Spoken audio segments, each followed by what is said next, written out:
Welcome here, guys. My name is Robin and this is AriesFireTarot. Thanks so much for joining me. So today's video is your daily tarot vibe, and this is where I pull one card, and if you have been guided here, there's probably some sort of message, and I noticed that my East Coast accent really came out there. So guys, I'm using the Power of Love deck here for you, and the card I pulled here is Peacefulness. And this is such an important card, just even the word, being able to be at peace. So this says, you recognize that balance, kindness, and love bring calmness to your soul. When's the last time you had that?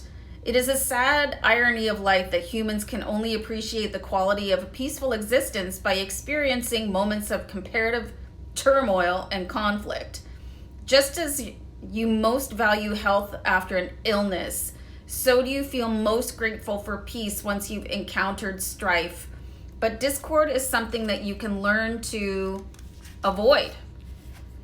And that's really interesting here, you guys, because sometimes we're busy attracting that into our lives, and that could be like, the more dramatic you feel, guess what you're going to attract, right? So if you feel more peaceful, you're probably more apt to draw that into your life here. And I know this is a high gloss card, and it's really tough for me to get it where it's not like burning your eyes out. So lucky is the soul who learns this lesson quickly. Confrontation and conflict are not the energy of spirit. Most people in our world are reactors, especially when they are the recipients of any negativity. I mean, I do that too, you guys. I like to think I'm getting better, though. They align more with an eye for an eye than turn the other cheek. I actually look the other way, and I think some people take that as a weakness, but it takes a lot of strength to not weigh in. When somebody insults you, or somebody wants to pick a fight with you, or there's a lot of negative people. Sometimes all you have to do is read through the comments of somebody's YouTube channel, and you can see, myself included, that how some people just unleash in the comments, and you're like, say what? So I mean, reacting is an option, you guys. You don't have to respond to somebody. These comment wars on Facebook, just ridiculous. How do you want to handle that? Do you want to get involved and feed your negative energy into that vortex? Or do you want to just go, okay, that's not my party, I wasn't invited, so, and keep going?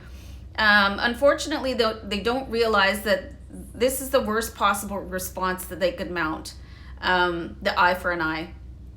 A punitive reaction instantly forces the brain into survival mode, and hormones and chemicals of self-preservation are released into the body, which attempts to rid itself of the foreign invader who broke through the calm of its normal environment.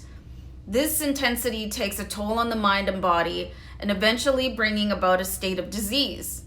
This is why it is imperative that you make a vital part of your daily ritual to return to a state of peaceful bliss and harmony as often as possible. Entering this zone of awareness automatically quiets and resets your brain. If this card often appears in your spreads, it would be wise to stick to a meditative schedule daily. And this is why I meditate daily. I have what I call my Zen routine. I've talked about it many times in many of my videos, and I made a video about that Zen routine. And what is your Zen routine? How do you return yourself to peace? It's pretty much a guarantee that something is going to happen, and maybe on a daily basis, that is going to ruffle your feathers. So how are you going to react to that?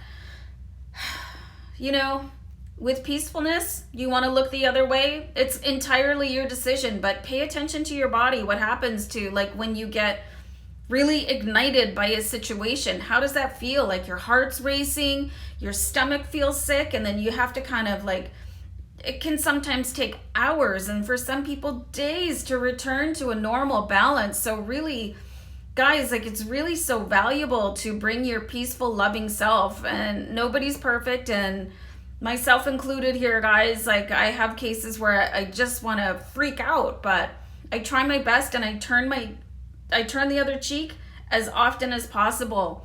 And I have post-it notes around me that say, don't take anything personally, leave emotion out of it, stuff like that. And so it's just really good indication that you can walk a different path here, you guys. And I hope that you have some really interesting comments about the card down below. Let me know what your Zen routine is, and we'll see you back here another time, guys. Take care. Bye.